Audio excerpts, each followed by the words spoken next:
Okay class, today we're going to be doing solving spheres. So get out your worksheet and we're going to take a look at finding the surface area and volume of a sphere. Now this can be found using the formulas S equals 4 pi r squared and V, meaning volume, equals 4/3 pi r cubed. So we want to find the volume and surface area of each cube. Now you can take a moment and do these by hand. I'm going to pull up my calculator and I'm going to work them that way. So I know that for the first one, if I were to plug in 4, then I'm going to use my pi button, open parentheses, 6, close parentheses. I'm going to get, okay, what did I do there? Correct, I didn't square my value. So I'm going to try that again. I'm going to put 4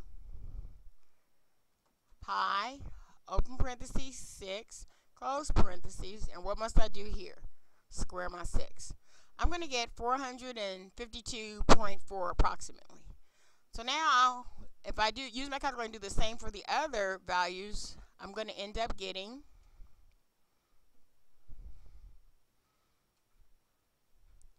265.9 for the baseball surface area and 706.9 for the surface area of a cantaloupe. So now I'm going to try the volume. I'm going to do the volume same way. I'm just going to now use a different formula. And because I'm using 4/3, what must I do with that 4/3? That's correct. Put it in parentheses. So I'm going to have 4 divided by 3. And then I'm going to multiply that times my pi. And then my radius, which is 6 of my basketball, I'm going to raise to what power? That's correct, the 3rd power. This is cubed. So there's 2 ways to do that. Don't forget, I can hit my caret key, or I can just hit math and go down to the 3rd power. And then I end up with 904.8. So you can take a moment and finish those. And this is what you should get. Now we did this to show that the function for the volume of surface areas can be represented by 0.094 s squared. Now what I want you to do, if you're a pre-AP student, I want you to look at this box over here. I want you to prove this. So I want you to go step by step and prove that that's a true statement. Now for my regular Algebra 2 students, let's look at number 2. So now that I know that S is related to V in this manner, I can easily plug that in. So that's what they're doing here. I'm plugging in my 452 and I'm solving it. So that 452.4 is raised to the 3/2 power, which is going to give me 904.5. And then for the cantaloupe, it'll give me 1,766. And you can see that these values do match up.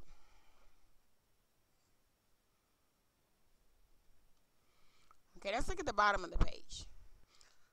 Okay, on number 3, let's suppose that a spherical balloon has a surface area of 325 centimeters squared when it's deflated.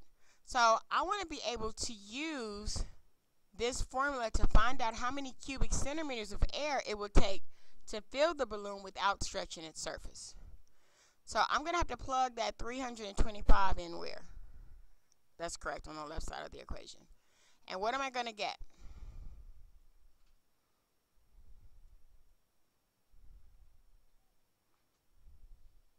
I'm going to get 550.75 centimeters cubed.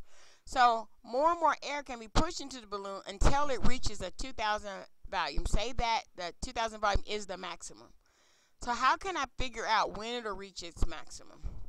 One way I can do this is I can use my calculator and I can plug in that equation, right?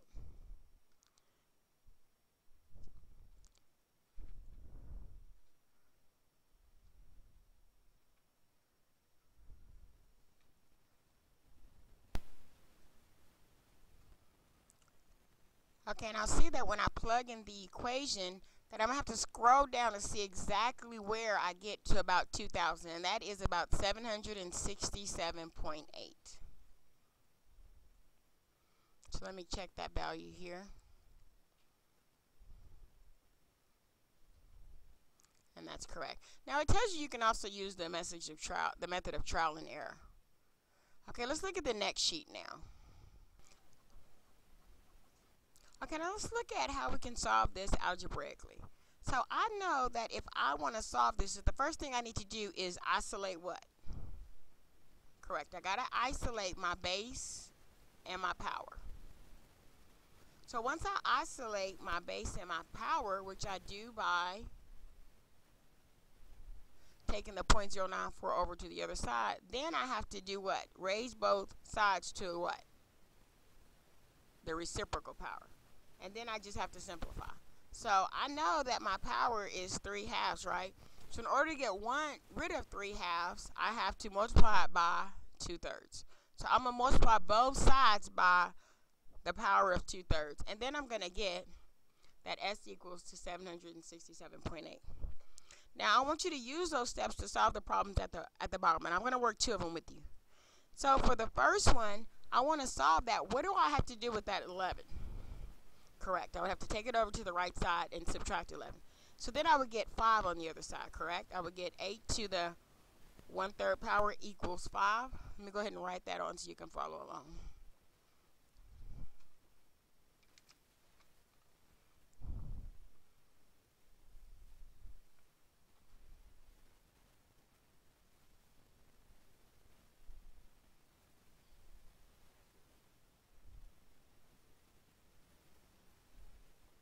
So I would get rid of that little mark there.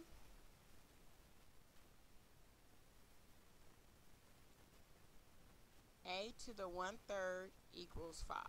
Now how do I get rid of the 1/3? Think about what we did at the top. That's correct. I have to multiply both sides to what power? The 3/1 power. That cancels out and I'm left with my A. And what is 5 to the 3rd power? That would be 125. So what must I do? Now, they do give you an answer bank over here. So I could go over here and mark out my 125 because I already used that. Well, now to solve the next one, how would I get rid, or how would I solve for B? What do I have to get rid of first? That's correct, the 184. So I would really have B to the 5th equals, what's 184 plus 59? That's correct, 243. Now, how do I get rid of the 5th? I would have to multiply it by the reciprocal. And what's the reciprocal of 5/1? That would correct. That'd be 1/5. So this really says B equals, how can I write that 1/5 as a power? That would be the 5th root of 243. And what can I multiply 5 times and get 243? That would be 3. So I've used my answer 3. Now I want you to take a couple of minutes and work the other 6 and then be ready for us to go over some problems like this in class. Enjoy the rest of your night.